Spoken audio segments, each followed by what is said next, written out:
성가대 귀한 찬양 감사합니다. 저는 그 감사회가 간절회로 들렸어요. 간절회.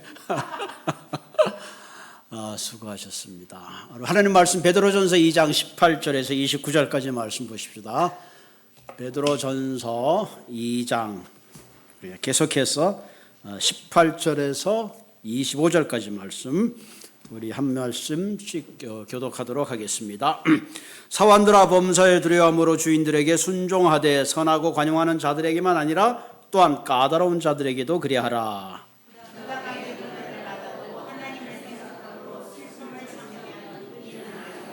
죄가 있어 매를 맞고 참으면 무슨 칭찬이 있으리요. 그러나 선을 행함으로 고난을 받고 참으며 이는 하나님 앞에 아름다우니라.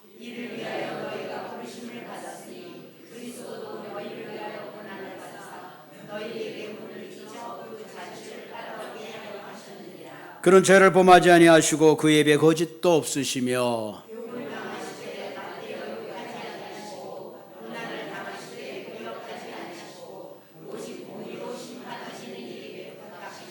친히 나무에 달려 그 몸으로 우리 죄를 담당하셨으니 이는 우리로 죄에 대하여 죽고 의에 대하여 살게 하려 하심이라. 그가 채찍에 맞음으로 너희는 나음을 얻었나니 너희가 전에는 양 같은 길을 잃었더니 이제는 너희 영혼의 목자와 감독 되신 이에게로 돌아왔느니라. 아멘. 너희가 전에는 양같이 길을 잃었더니 이제는 너희 영혼의 목자와 감독 되신 이에게로 돌아왔느니라. 아멘. 아멘. 아멘입니다. 오늘 설교 제목이 고난에도 급수가 있다. 그죠? 바둑에 급수가 있듯이 고난에도 급수가 있습니다. 여러분 인생을 살아가면서 고난이 없는 인생은 없어요. 사실 고난을 많이 겪으면 겪을수록 성숙된 겁니다. 요즘 우리 젊은 친구들이 너무 고난에 약한 것 같아. 그죠? 우리는 벌써 우리 아버님 세대만 해도 이 고난에 대한 역경을 이기는 그런 게 굉장히 셌죠. 근데 점점 사는 게 편하다 보니까 이 고난에 대해서 이기는 힘들이 많이 약해진 것 같아요. 우리가 살다 보면 사회적인 불평등 때문에 걷는 고난도 있죠. 가끔씩 뉴스에 나오는 억울한 죽음들이 얼마나 많은지 몰라요. 때로는 질병이란 고난들, 코비드가 지나갔나 싶은데 요즘 가끔 들려오는 소리가 들으면 여기저기서 또 코비드가 재발하지 않는가 하는 그런 좀 두려움도 있습니다. 이 고난의 급수가 있단 말은 고난에도 아름다운 고난이 있고 부끄러운 고난이 있어요. 뉴스에 보면 떼강도가 상점에 가서 물건을 훔친다. 그래서 잡혀갔다. 이거는 부끄러운 고난이죠. 미국에도 그렇죠, 한국에도 그렇지만 뭐 국회의원이나 혹은 컨그레스 사람들이 뇌물을 받아가지고 구속되는 그런 일들은 참 부끄러운 고난입니다. 반대로 나치 정권에 대항해서 자유를 위해서 소리치던 보네포 목사님 같은 분들, 혹은 흑인의 인권을 위해서 마틴 루터 킹 같은 목사님이나 혹은 만델라 같은 그런 분들은 사실 감옥에 있었지만 그들이 당한 고난은 어떤 의미에서 부끄러운 고난이 아니라 숭고한 고난, 자랑스러운 고난, 그런 고난을 통해서 오히려 많은 사람들에게 자유를 주는 그런 품격 있는 영향력 있는 고난이라 그렇게 말할 수 있습니다. 특별히 오늘 본문에서 소개하고 있는 고난은 그 어떤 고난보다도 숭고하고 품격이 있으며 가장 위대한 고난이라고 할 수 있는데 그것이 바로 예수님의 십자가의 고난입니다. 우리가 바라보아야 될 고난이 바로 이 십자가의 고난이고, 우리가 이 십자가의 고난에 동참하면 동참할수록 우리의 고난은 품격 있는 고난이요 품이 있는 그런 고난이 될 수밖에 없습니다. 왜? 예수님이 십자가에서 당하신 고난은 그분의 죄로 말미암아 부끄러운 고난이 아니라 온 인류를 죄 가운데서 구원하고 온 인류에게 소망과 희망을 주는 진정한 의미의 생명의 숭고한 고난이기 때문에 그렇습니다. 예수님의 십자가의 고난을 통해서 온 인류가 생명을 얻고 죄와 사망으로부터 무거운 짐에서 회복되었습니다. 저주 가운데 있을 수밖에 없는 우리가 하나님의 자녀가 되는 놀라운 은혜를 얻게 된 거죠. 그러면서 우리가 때때로 고난을 당할 때에 우리가 그 고난 가운데 환경을 탓한다고 우리의 고난이 해결되지 않습니다. 어떤 고난은 우리가 사람을 의지한다고 되는 것도 아니에요. 어떤 고난은 내가 고민한다고 해결되는 것이 아니라 우리가 고난 앞에 있을 때 가장 중요한 것은 그리스도의 십자가의 고난을 바라보고 그 고난이 나의 사건이 되고 그 고난의 능력이 나와 함께 할 때에 우리는 우리의 삶에 찾아오는 많은 고난들을 이겨나갈 수가 있습니다. 오늘 본문에는 세 가지의 고난을 일단 얘기하고 있죠. 무고한 고난. 18절에 보면 사환들아 범사의 두려움으로 주인에게 순종하되 선하고 관용하는 자들에게만 아니라 또한 까다로운 자들에게도 그리하라. 여기서 보통 사환이라고 번역했지만 사실은 종들아. 그 당시에 종의 신분에 있던 사람들이 예수 그리스도를 믿고 하나님의 거룩한 자녀가 된 많은 종들이 있습니다. 그 종들에게 부탁하는 거예요. 너희들에게 잘해주는 주인에게만 순종하는 것도 필요하지만 까다로운 주인에게도 그렇게 하라. 여기서 까다로운 주인이라는 것은 마음이 꼬인 주인을 말하는 거예요. 마치 갑질을 하고 착취하고 억압하고 행포가 심한 주인이라 할지라도 뭐라요? 순종하라. 여러분 쉬워요 안 쉬워요? 안 쉬워요. 절대로 안 쉽습니다. 그래서 19절은 뭐래요? 부당하게 고난을 받아도 하나님을 생각함으로 슬픔을 참으면 이는 아름답다. 왜 아름다운지 그 다음에 그 내용이 나와 있습니다. 부당하게 고난을 받는다. 여러분 이게 부당한 거 참는 거 참 힘들어요. 그죠? 부당한 거 억울하면 정말 우리는 참을 수 없어요. 응? 어디 뭐 그냥 욱하는 성질로 한번 막 받아보고 싶은 그럴 때가 얼마나 많이 있어요. 그래도 그거 참으면 아름답다. 그런 얘기를 합니다. 둘째는 이 마땅한 고난이 있죠. 20절에 보면 죄가 있어 매를 맞고 참으면 무슨 칭찬이 있으리요. 그러나 선을 행함으로 고난을 받고 참으며 이는 하나님 앞에 아름다우니라. 불이 조금 어두운 것 같죠? 아름다우니라. 여러분 죄가 있어 매를 맞고 참으면 아무런 칭찬이 없는 거예요. 흔히 우리가 맞을 짓을 해서 맞는 겁니다. 그런데 마땅히 내가 선한 일을 했는데 착한 일을 했는데 고난이 찾아온다. 그럼 참 속된 말로 미치는 거죠. 내가 좋은 일을 했는데 그 좋은 일을 알아주기는 고사하고 오히려 좋은 일을 했는데 고난이 찾아오는 거죠. 바울과 같은 경우는 그리스도에서 복음을 전했는데 오히려 매를 맞고 감옥에 갔어요. 그런데 바울은 그것을 참아냈죠. 결국 어땠어요? 그 참음의 순종을 통해서 복음이 감옥에뿐만 아니라 온 땅에 전파되는 아름다운 일들이 일어났습니다. 세 번째 소개하고 있는 것이 품격 있는 고난을 소개하죠.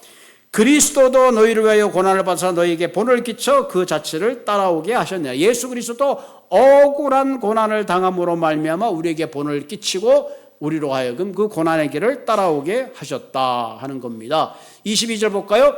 그는 죄를 범하지 아니하시고 그 입에 거짓도 없으시며 욕을 당하실 때 맞대어 욕하지 아니하시고 오직 공으로 심판하는 이에게 부탁하셨으며 친히 나무에 달려 그 몸으로 우리 죄를 담당하셨으니 이는 우리로 하여금 죄에 대하여 죽고 의에 대하여 살게 하려 하심이라. 그가 채찍을 맞음으로 우리가 나음을 얻었나니.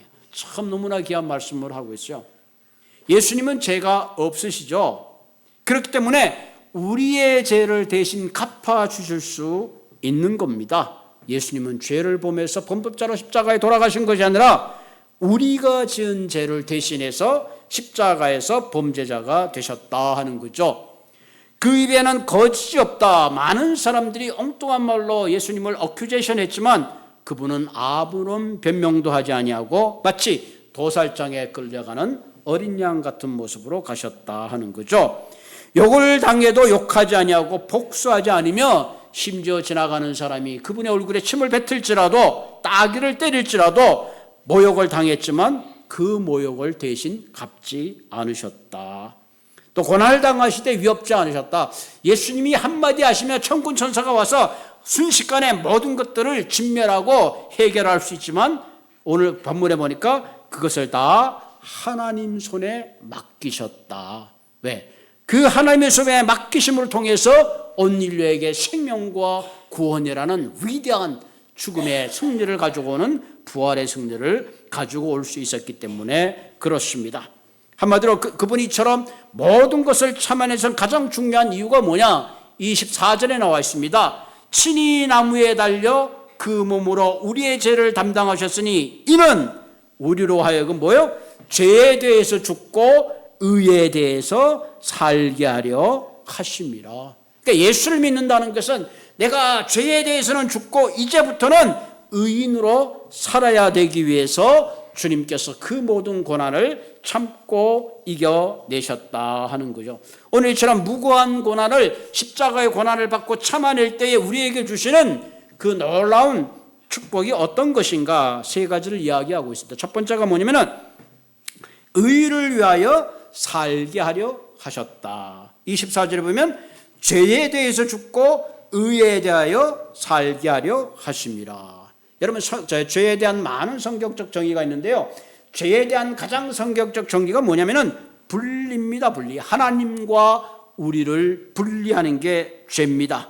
그래서 이 십자가의 사건은 분리되었던 하나님과 우리의 관계를 연결시켜 주는 거예요.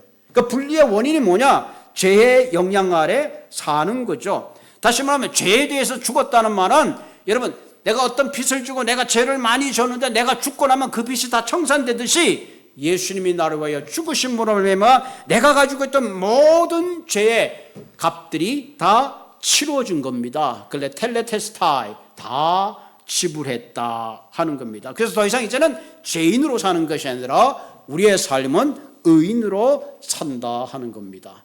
우리가 신앙생활 하다 보면 회개라는 말을 많이 듣는데 회개란 말이 방향을 바꾸는 거예요. 유턴하는 겁니다. 회개는 두 가지 의미가 있어요. 하나는 turn away from sin. 내가 죄로부터 돌아서는 게 회개입니다. 1차적인 회개죠.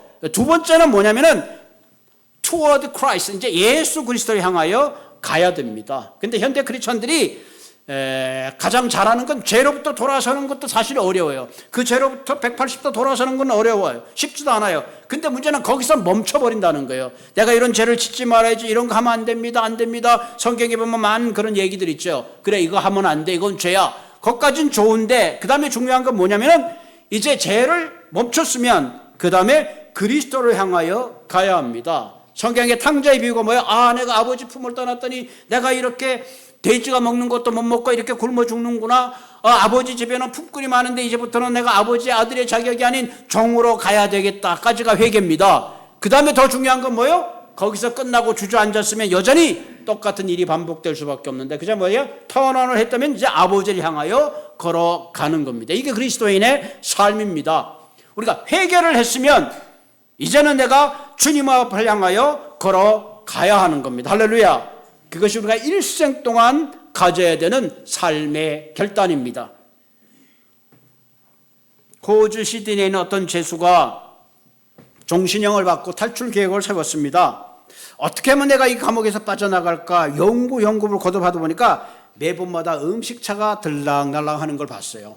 그래서 이 사람이 기회를 봐가지고 그 트럭 밑으로 싹 숨어 들어갔어요. 그 트럭 밑에 숨어가지고 그냥 오랫동안 기다렸습니다. 이제 트럭이 이제 빠져나갔을까 한참 와서 자기가 생각할 때 이 정도면 감옥을 충분히 벗어났겠다. 그리고 살살 기어 나와 봤더니 그 트럭이 다른 감옥 안에 들어가 있었던 거야. 환장하는 거죠. 아, 내가 이제 자유다. 그러고 갔더니 그 안이 뭐예요? 여전히 감옥 안이에요. 여러분, 우리가 신앙생활이 잘못하면 그럴 수 있어요. 내가 눈물을 흘리고 막 회개했는데 똑같은 변화 없이 반복할 수 있어요. 그러면 이 반복의 변화를 이겨나가는 게 뭐냐? 그리스도 앞으로 나아가야 하는 거예요. 그래서 우리가 예배를 드리고 말씀을 보리고 기도하고 하는 그 이유가 거기에 있어요. 그렇지 않으면 여전히 옛날 일을 반복할 수밖에 없기 때문에 그렇습니다.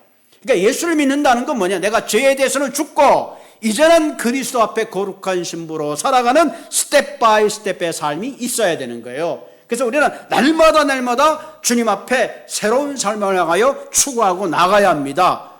그래서 생명의 삶을 보라 그러고 기도를 하라 그러고 예배를 드리라, 그 이유가 다 거기에 있어요. 여러분 운동하는 분들 잘 아시지만 운동을 내가 열심히 하다가 어느 날 멈추는 순간 그 근육이 다 없어지는 거예요. 옛날에 보면 아놀드 슈왈츠 같은 사람은 막 굉장히 늙어가지고 막 근육이 다 빠져가지고 소용없게 되잖아요. 마찬가지입니다. 우리의 신앙생활은 죄에서 돌아섰으면 이제는 그리스도를 향하여 거룩한 변화의 삶을 향하여 달려가야 됩니다. 아멘. 자전거의 특징은 달려가지 않으면 넘어질 수밖에 없어요. 우리가 매 순간 그리스도를 향하여 달려가지 않으면 언제 내 마음의 욕심이, 고집이, 내 자아가 결국은 우리의 삶을 그리스도 앞에 거룩함으로 나가는 게 아니라 세상을 향하여 나가게 한다는 사실입니다. 두 번째, 우리가 고난을 받아서 우리가 참아야 되는 가장 중요한 이유는 고침받는 삶의 축복을 누린다 하는 겁니다.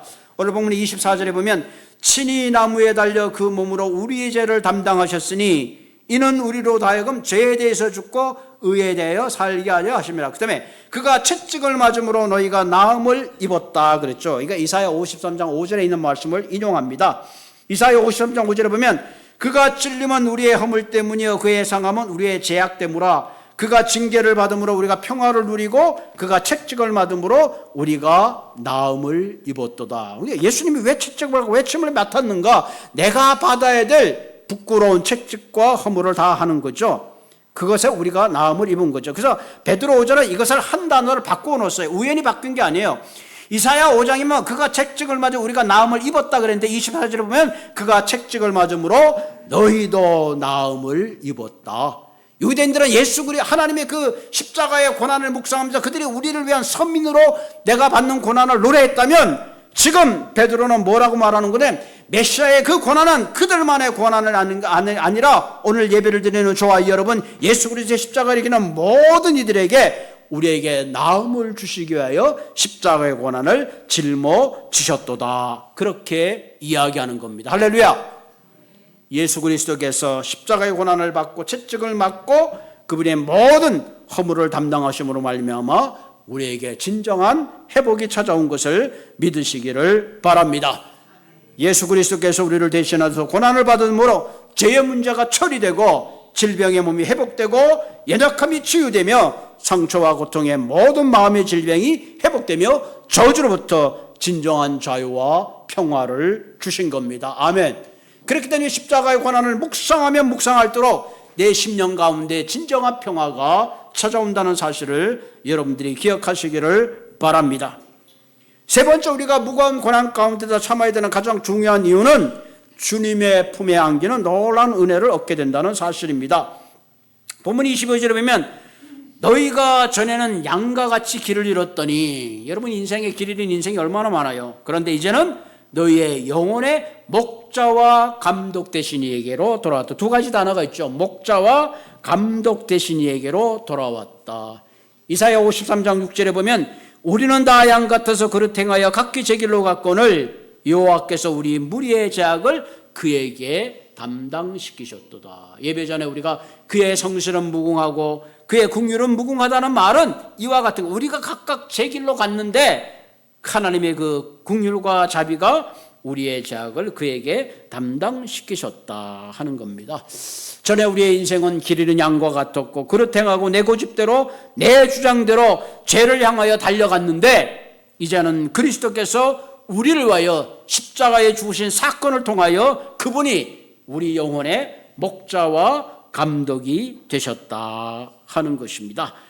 여러분, 목자 참 중요하죠. 이스라엘 백성들은 참 그 양을 많이 키웠기 때문에 목자가 어떤 역할을 하는지 누구보다 잘 알았어요. 그래서 예수님이 목자와 양에 대한 비유를 많이 했습니다. 왜?